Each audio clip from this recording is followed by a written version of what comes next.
Hello, BookTube, and welcome, shipmates, to our ongoing read-along of Herman Melville's Moby-Dick. We're reading Moby-Dick in the month of November, instead of, as is usually the way with even adventurous readers, merely intending to read Moby-Dick. Instead, we're actually going to do it. And today, we're reading chapters 31 to 67, so from Queen Mab all the way to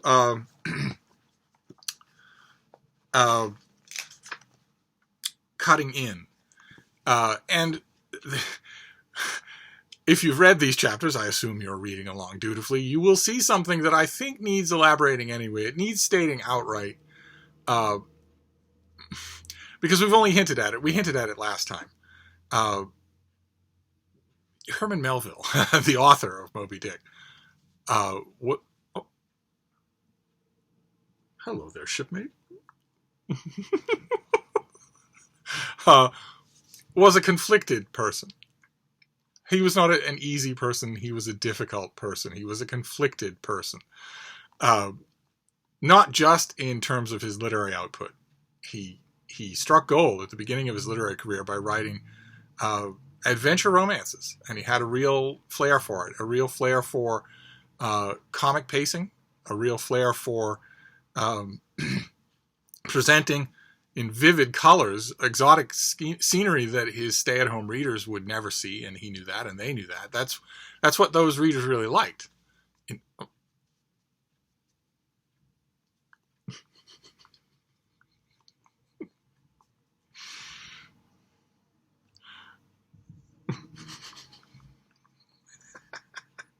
But he wanted to do more. He might not have wanted to do more when his literary career had just started, but the minute he started to feel what his muscles could do if he gave them free rein, he wanted to do that. And the literary world of his day had no place for that. But it wasn't just literary. It wasn't just his literary output. He was also a frustrated and conflicted individual on many different grounds. If you've read anything about him biographically, then you'll probably already be aware of some of it. For instance, he could be flinty and withdrawn, but you've never seen anyone who was more alive and sensitive to other people's opinions of him. He wanted to be a responsible family man, but not only was he terrible with money, and gun-shy around his father-in-law. His father-in-law, Lemuel Shaw, was a judge in Boston and was not bad with money. He was very good with money, lent Herman Melville a large amount of money once he had a son-in-law.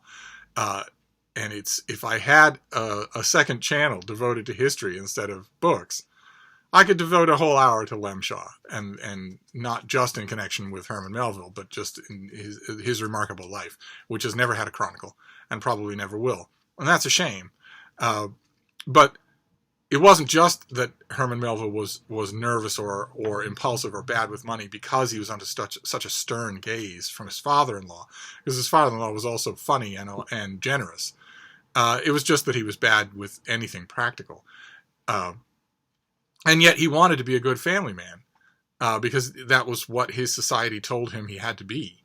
I myself think that another one of his conflicts, running very deep in his personality, is that he had very strong gay tendencies. I'm not sure people like to make intellectual exercise out of saying what would happen if Herman Melville were alive today. Would he be writing? What would he be writing today? And what would he personally be like today? I don't know that there's any way to extrapolate that, but one way or another, no matter what it turns out that those hypotheticals might have been, his meeting with Nathaniel Hawthorne was an awakening of many different levels of his poor, conflicted personality. I think Hawthorne was an amazingly magnetic man, an amazingly attractive man. If you're born in the 21st century and you look at the old black and white photos or the paintings or whatever, you probably won't see it. The earliest full color and really high detail painting that we have of Hawthorne from when he was a very young man will give you an idea of how handsome he was. And he was, like a lot of handsome men, it's a very irritating quality in them. Like a lot of handsome men, his handsomeness just changed with time. It didn't go away. It wasn't a product of youth. So when Melville met him, Hawthorne also would never speak. If you put him in a crowd of people and he wasn't required to speak, he would probably be the one who would stay silent. But he had a magnetism about him. Everyone who met him felt it. In England, in the literary lights of the England of the day, and also in America, Melville certainly felt it, and felt that this was an American writer doing some serious work, as opposed to what so many other American writers were doing. Many American writers felt that way, and Hawthorne's publishers in Boston felt that way. When you met him, you felt, this is a serious author with a capital S, and he's not trying to imitate anything, and he's not paying attention to the marketplace. He's really just going to his writing room and brooding and writing these books. And whether or not there's any truth to that, whether or not that is actually a true intuition, it hit Melville like a 2x4. So when he met Hawthorne, he had just sort of a multi-level awakening. First of all, he saw right away that relatively secluded, relatively rural environment was so much better for his ability to compose prose than a hectic urban environment. But also there was the personal awakening around Hawthorne that, if you want to simplify it, you can say that it had homoerotic overtones. I think there was a lot more going on there than that. And also, thanks to both of those things, an artistic awakening. So that one of the biggest conflicts in Melville's life, and it became the bitterest conflict, because of what I mentioned about him being sensitive about the opinions of others, was that he had this thing. He had this art. And all of a sudden, it didn't look like just a way to make money. All of a sudden, it looked like a way to make statements about his own inner truth, which is not what he was contracted to do, and it's not what anyone wanted Herman Melville, the author, to do. It was, in the parlance of the 21st century, straying well outside his lane, which caused the manuscript of Moby-Dick to be very late, and it caused the manuscript of Moby-Dick to have the schizophrenic nature that we commented on last time. Last time I was talking about Moby-Dick, I said, when you're starting to read it, you get the very strong sense that had Melville controlled himself, controlled these new artistic urges that he was feeling, he could have written a novel called The Whale that was not very different, maybe in length a little, maybe in scope a little, but not very different in tone or intent than Omoo and Typee, the books that shot him to fame. That book, The Whale, would have found an audience, probably a very big and very appreciative audience, because, as you can tell from the opening chapters that read like that, he had lost none of his ability to write like that. They're extremely effective. They're funny. They're involving. They're quirky and interesting. You don't want to stop reading them. And we mentioned last time that Melville did not control his art. He couldn't do it. So a second book began to surface in the writing of The Whale. Just for cheesy, hokey convenience reasons, we'll call it The Whale and Moby-Dick. Moby-Dick, the book, started to surface and strain the outer limits of the book called The Whale, which would have been a story about Ishmael and Queequeg and would have ended with them alive. Instead, a very different book started to surface, and it wasn't just a different story, an obsessed captain who's blaspheming against God and man and nature, a doomed quest, and all that entails. It wasn't just that, it was also the way it was written that started to change under Melville's pen. He started to become so impatient with the by-the-numbers things that he had done before that he started experimenting in Moby-Dick. And you can watch it happen. We watched bits of it in our first week. And in the second week, these chapters that we're reading today, this is the pinnacle of it, as far as I think. This is the pinnacle of the divided nature of this book, Moby-Dick and the Whale. This is where the nature of the narrative not only shows schizophrenia, but also shows desperation. It shows the author desperately trying to write both books at the same time. Now, we can look back on Moby-Dick and on Melville's life and say with calm certainty that it was never going to be possible to do that. There, no offense meant to seagoing romances. Captain Marryat, James Fenimore Cooper, Washington Irving. Plenty of people wrote those and still do, and they are wonderful, but there's no way to do it There's no way to combine that with a stereotypical great American questing novel like Gravity's Rainbow or The Recognitions. There's no way to do it. And Melville might not have known that. He was a very stubborn man, and he was also had a high and fairly accurate estimate of his own literary abilities, and maybe thought right along, well, I'll marry the two. And that, in my opinion, as artsy-fartsy as it sounds, is a perfect manifestation of his conflicted nature. Moby-Dick is a perfect manifestation of Herman Melville, for good and ill. And you see that in these chapters right away. Now, we ended up last time with The Pipe, a very short chapter, a few paragraphs long, called The Pipe, in which Ahab gives up his clay pipe, throws it into the ocean, and laments the fact that it no longer brings him comfort. The steadfast thing in his life no longer brings him comfort. And it's done in a quick and wistful way. It's over before it starts. But I maintain that it is a harbinger, because it shows that there's an inner humanity to Ahab that is gone, and that he himself has not been aware until he shipped on the Pequod how much of it was gone. But in these chapters that we're reading today, we get both. We get the whale in probably its most intense barrages. And we also get Moby-Dick in some of its most intense passages. And we get, tragically, Melville trying his hardest to splice the two together. It doesn't work, and it causes some failures right at the heart of the novel called Moby-Dick. But first, we get a brief chapter called Queen Mab, and then the whale, the seagoing romance, the armchair romance that this book could have been entirely, surfaces in one of its most intense barrages in the whole book. And the chapter, I'm sure you already know what I'm talking about, the chapter called Cetology, in which Herman Melville talks for page after page after page about the classifications of whales. what they're known for, where they've appeared in whaling literature and classical literature, what they're like to hunt, what their plumes look like, what their soundings look like.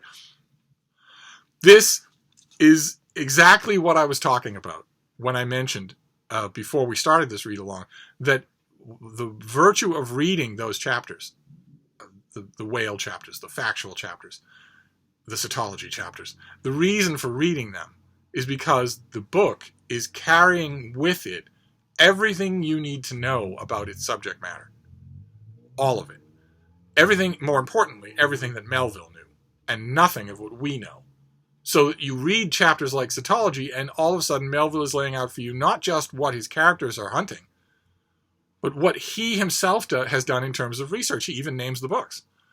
He did a huge amount of research, bought a huge number of books, far more than he could afford, borrowed a huge number of books, annotated everything, took tons of notes, and was kind of thinking of working that into a book called The Whale.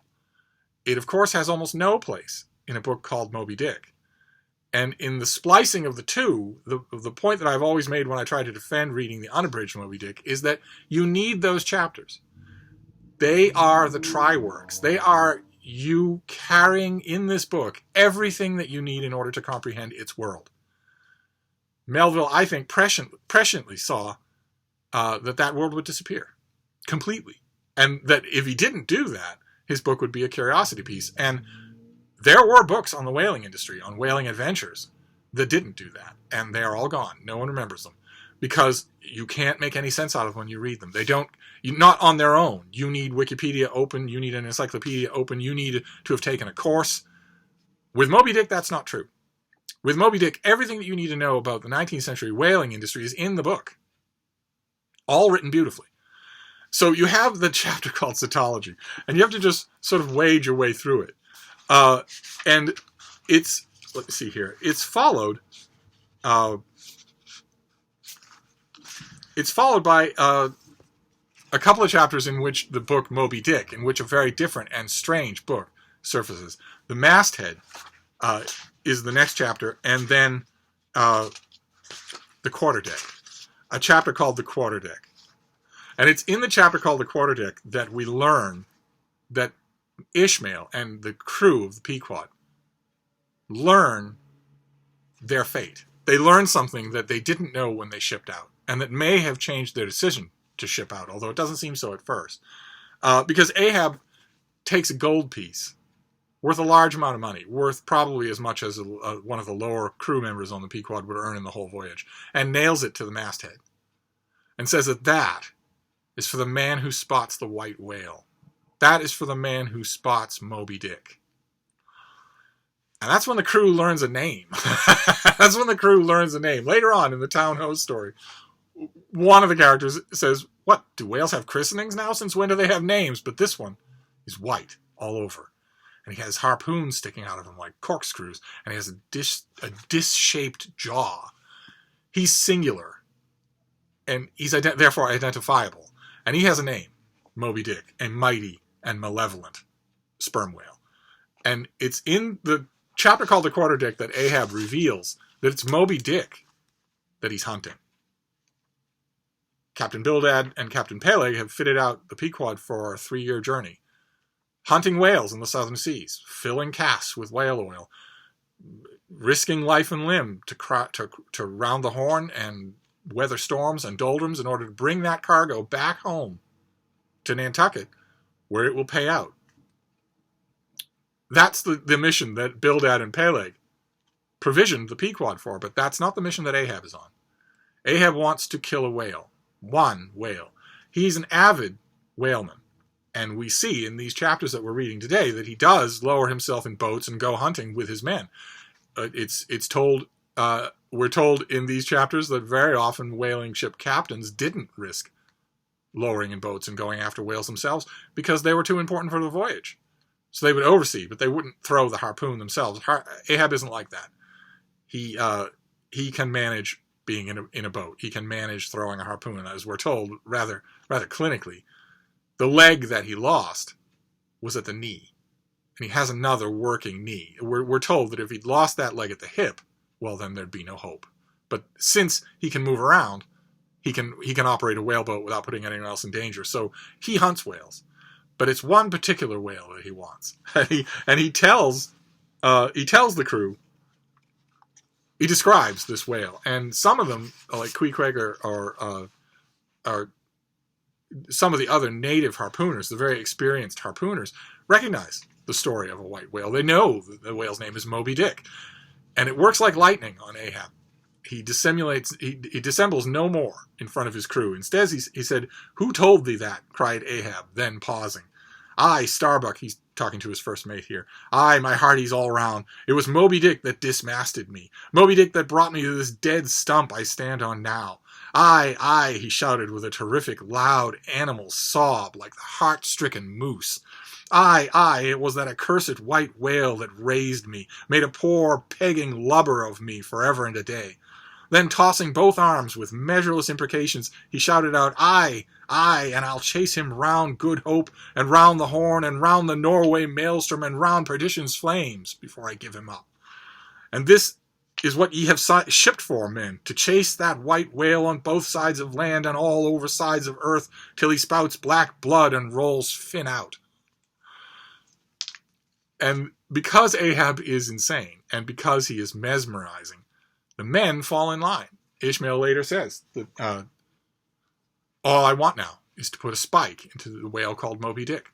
The men start cheering and saying, "Death to Moby-Dick." Ahab, in a very pagan ritual, passes around a flask of wine, hot as an imp's foot, and to swear the men to vengeance against Moby-Dick. It isn't working on Starbuck, who, although he's only 30, is an experienced seaman and an experienced Nantucketer, and tasks Ahab right away and says, "How many barrels will thy vengeance fetch thee on the market? You're going to take vengeance against a dumb brute that was acting out of instinct? That's blasphemous." And Ahab claps onto him a little closer. There are sides that the men don't hear. And one of them is famous, and justly so. Ahab tries, in the heat of his exhortation of his men, he tries to explain himself. But Ahab has gone beyond mortal. He was always strange. He had been in colleges, but also among cannibals. He was always a strange man. Now he's a strange man who is exalted with insanity. and obsession. Monomaniacal obsession is where Melville uses monomania over and over again. And he says to Starbuck, I want to read this to you at a bit of length because it's remarkable for a couple of reasons, as we'll see. Hark ye yet again, a little lower layer. This is him consciously telling Starbuck, all right, well, just saying we're hunting the white whale is good enough for them, but it's not good enough for you, so we'll probe a little deeper with you. All visible objects, man, are but pasteboard masks. But in each event, the living act, the undoubted deed, there, some unknown but still reasoning thing put forth the moldings of its features from behind the unreasoning mask. If man will strike, strike through the mask. How can the prisoner reach outside except by thrusting through the wall? To me, the white whale is that wall, shoved near to me. Sometimes I think there's naught beyond, but 'tis enough. He tasks me. He heaps me. I see in him outrageous strength, with an inscrutable malice sinewing it. That inscrutable thing is chiefly what I hate. And be the white whale agent or the white whale principal, I will wreak that hate upon him. Talk not to me of blasphemy, man. I'd strike the sun if it insulted me. For could the sun do that, then I could do the other, since there is ever a sort of fair play herein, jealousy presiding over all creations. But not my master, man. Is even that fair play. Who's over me? Truth hath no confines. Take off thine eye, more tolerable than fiends' glarings is a doltish stare. So, thou reddenest and palest, my heat has melted thee to anger glow. But look ye, Starbuck, what is said in heat, that thing unsays itself. There are men from whom warm words are small indignity. I mean not to incense thee. Let it go. Look, see ye yonder Turkish cheeks of spotted tawn, living, breathing pictures painted by the sun. The pagan leopards, the unrecking and worshipping things that live and seek and give no reasons for the torrid life they feel. The crew, man, the crew. Are they not one and all with Ahab in this matter of the whale? And what we're supposed to see there, that's Ahab just talking. But one of the things that Melville is very skillful with is giving you, even in the middle of a monologue, action. We see from the shape of Ahab talking that his mention of Starbuck staring at him has infuriated Starbuck, has insulted him. He tries to address it as he's going along, but it's not Starbuck that he needs to convince. It's the men. And he does. Let's see here. He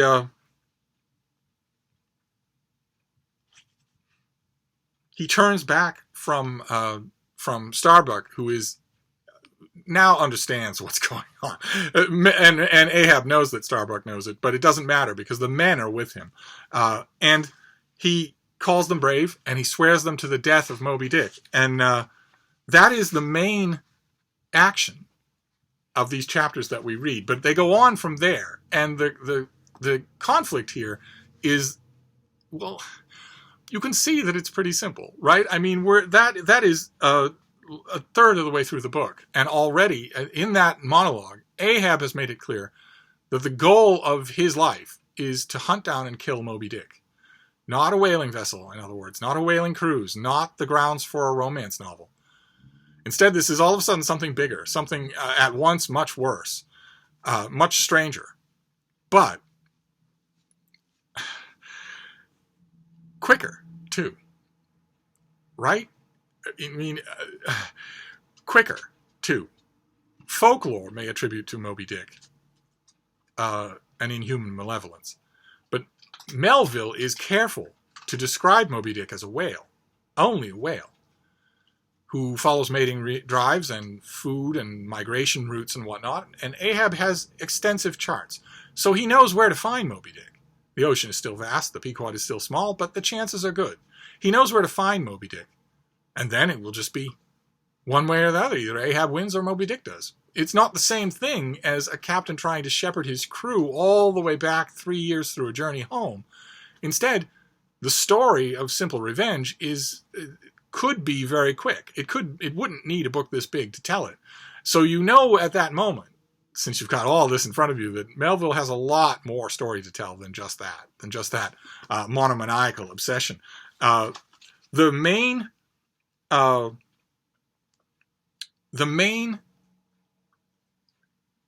obstacle when he presents the reader, first of all, with that towering obsession on Ahab's part, the main obstacle is, what if the crew doesn't agree?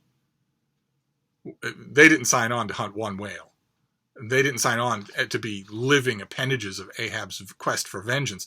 If they don't agree, then the story's over. Starbuck takes over, Ahab is confined to his quarters, and the cruise goes on, and nobody cares about Moby-Dick. It has to be that Ahab exercises a spell over his men.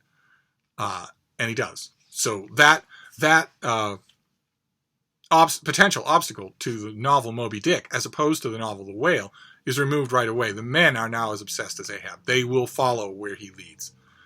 Starbuck's reservations notwithstanding, and we have also sort of a palace guard around Ahab anyway. It turns out in these chapters that he has weird stowaways, a private crew of his own, shadowy figures that seem quasi-oriental and that obey him. They are not part of the Pequod's command structure. They're sort of his own guard of quasi-infernal beings.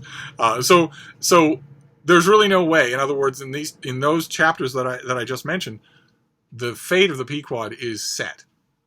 Maybe not right at this moment sealed, but set. This is going to be a quest for vengeance.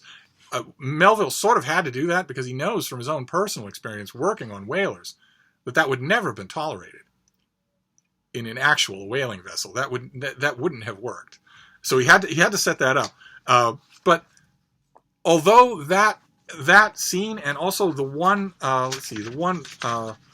right after it, there are a couple first night watch, mid watch forecastle. These chapters, those are downright weird. They take place as sing-song parts partitioned off for different speakers, and they stray a long way from anything like anything that Melville had ever written before. The speech by Ahab is bad enough. That stuff about pasteboard masts and striking the sun if it offended him, that is not stereotypical boilerplate mad captain speech. Not in Melville, who has written in the past and will write in the future that kind of stereotypical boilerplate, but also anybody else. American literature had not seen anything like that before. And those other chapters, these sing-song Greek chorus chapters that don't appear to have anything, they are even stranger. They clearly mark out that the novel Moby-Dick is straining to take control of everything and just sweep everything before it. And that, Melville fights it.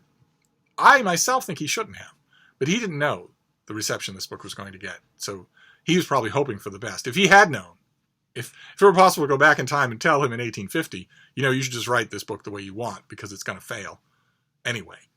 The only way it would succeed is if you wrote it in a way that you can't do.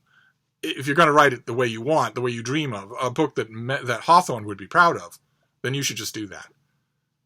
And let it sink with your name if it does, but don't strain yourself. Don't do this. I'm not saying that the whale chapters are bad, but it's a singular irony, I think, that the chapter in all of the book Moby-Dick in which Melville strains the hardest to control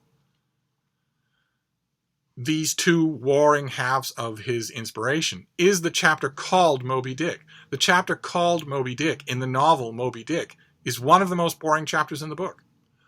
It sounds like a legal document. It reads like a legal document for most of its length. Because Melville is trying hard, and he continues to try hard. He gives you the chapter Moby-Dick, which is almost dead center of the book, should be very dramatic. Instead, it isn't. And he lards it all over with more cetology, with hunting whales, with eating whales, with what's the history of whales in ancient paintings? What's the history of whales in modern paintings? When alternating chapters in these chapters that we're reading show the crew of the Pequod finally chasing whales. We get that electrifying call, "Whale ho, there she blows," and the ships are lowered. The whaleboats are lowered and the chase is on. It's not Moby-Dick, but those scenes are thrilling. And when you come from them to a long disquisition on the nature of whales in painting, you honestly do wonder what's going on. It was one thing at the beginning, the first chapters that we read, where Ishmael was far more prominent. It was one thing for him to occasionally digress, or for the book to digress about the world that he was entering, as he hadn't been on a whaling vessel before.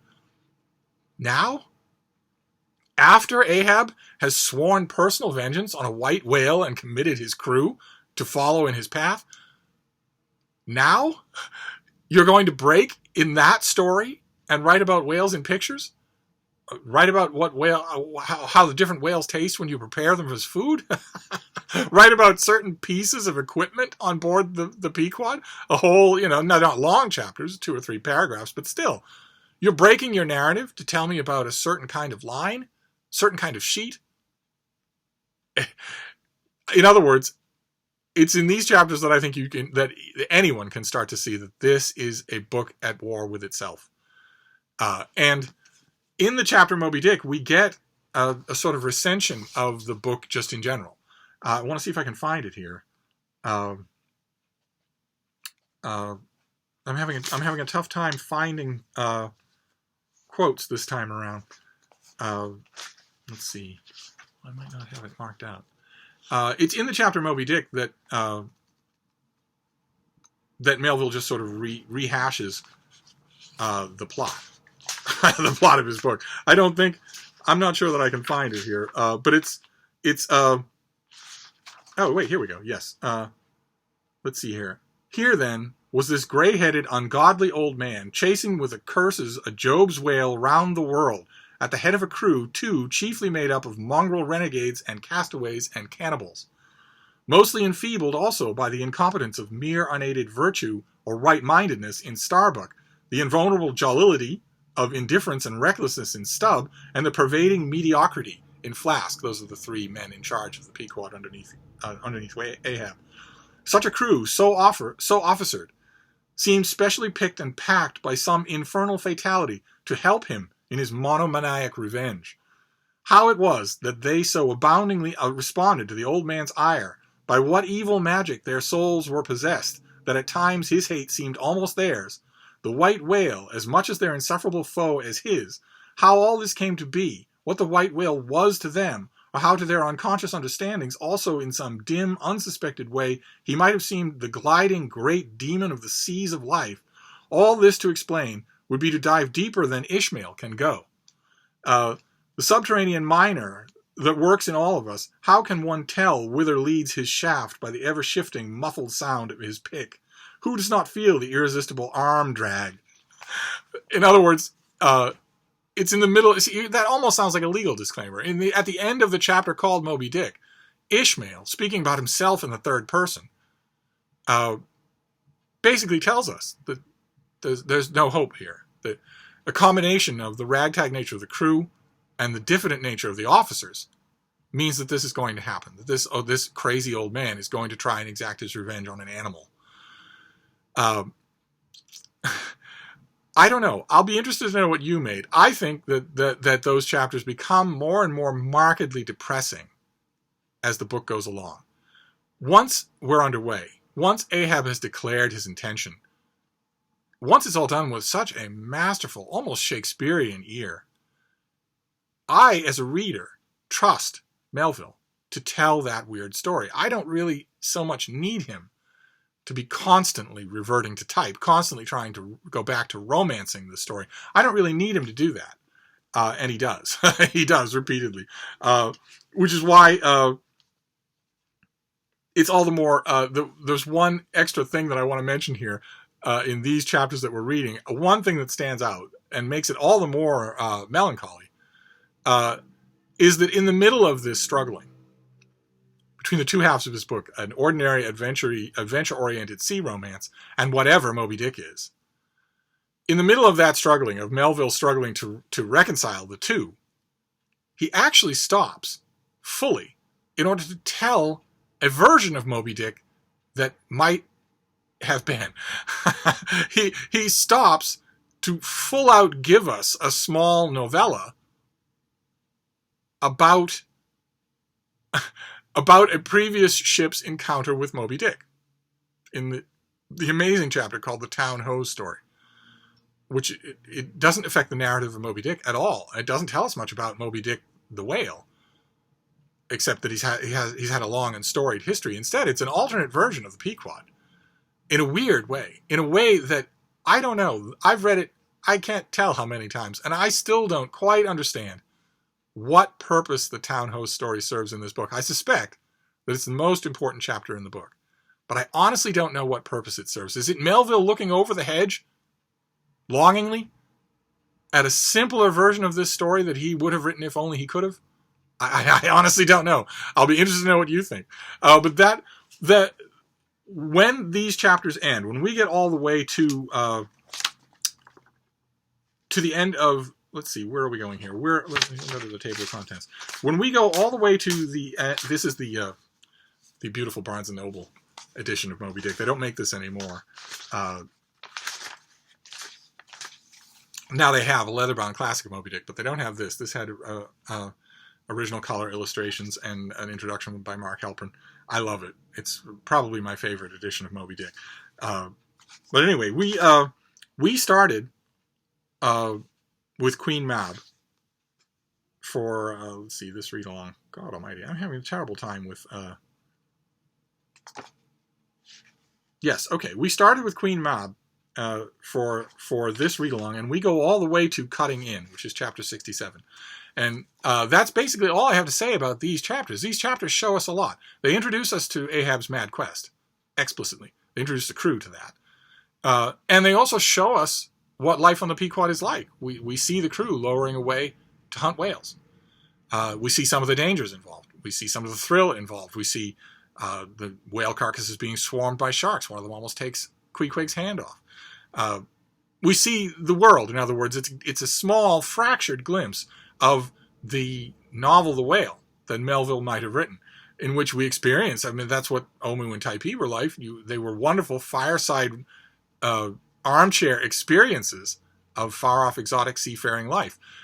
We get lots of that in these chapters of what we're reading, but we also get seriously strange stuff that no other American had ever written. Stuff, I maintain, that no one had ever written in English. Things, multi-part polyphonies, strange, wild soliloquies about the nature of reality and personality. Stuff that comes straight from Melville and is not trying to sway an audience or even think about an audience. In other words, the kind of stuff that the world considered that Nathaniel Hawthorne wrote exclusively. Now, that wasn't true. Hawthorne put a lot of practical thought into a lot of what he wrote, but he gave off the affect. He created the affect to the world that he was solely driven by inner forces. And a lot of that was true. I'm not trying to run down Hawthorne, but nevertheless, when Melville came in contact with that and saw the other side of what writing for profit could be like, it created, it enhanced the conflicting nature of his own heart to the point where you have a book that's pulling itself apart. And I think you see that by the time we get to Cutting In, which is where we stopped this time around. And next time, we're going to start with chapter 68, which is The Blanket. And we're going to go all the way to chapter 100, which is titled The Pequod Meets the Samuel Enderby of London. So I don't know. I think it's about 30 chapters, something like that. But once again, a lot of those chapters will be shorter. Paragraphs only, not pages. So you won't take long to do. So that's where we'll go. We'll go to the Samuel Enderby chapter. And when once again, the Pequod, every time the Pequod meets a vessel on the open ocean, Ahab has only one question.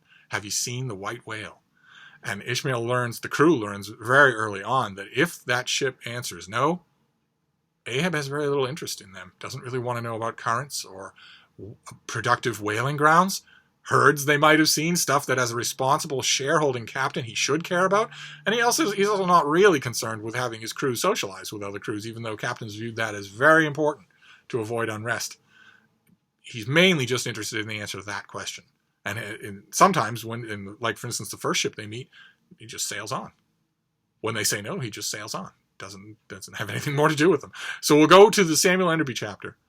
Of course, the Samuel Enderby is one of the ships that the Pequod encounters. It's not the most famous one. The most famous one is coming up. We will get to the Rachel. But in the meantime, we'll read those chapters for next weekend. So for now, I want to hear, those of you who are reading along, I want to hear what you make of these chapters. Did you feel bounced back and forth between two different kinds of books? And if you did it harm the reading experience? I'm hoping not. I'm hoping not. I think it's a bit of a long shot. I know that it has harmed my reading experiences to read things like Cytology, or the chapter called Moby-Dick, or even the strange, utterly subversively personal chapter called The Whiteness of the Whale. I swear, I still don't fully understand what that chapter is saying or doing. And those things all juxtaposed to each other, so that one minute you're getting a straightforward adventure story, the next minute you're getting a metaphysical observation about the nature of reality. Did it cause a discordant reading experience in you? Is it what you were expecting? Or were you thinking that once Moby-Dick got underway, so to speak, it would be a full-throated adventure story right to the end? And then you hit things, multi-chaptered, multi-chorus, multi-voiced things, and wonder what's going on. So tell me all about it. Tell me, in other words, were you surprised by what we now would call postmodern elements in this 150-year-old book? And we'll be back next weekend to talk about more. My own, it's a prediction, it's a warning, it's also a promise, is that as the book gyres to its end, to its climax, I believe that the book called The Whale, the practical seafaring romance, fades, and Moby-Dick becomes ascended. And we'll see if you agree with that. She rises! Obviously, I'm being summoned, so I must go. But this video is long enough anyway, so I will wrap this up, and I will see you soon. Thank you, BookTube.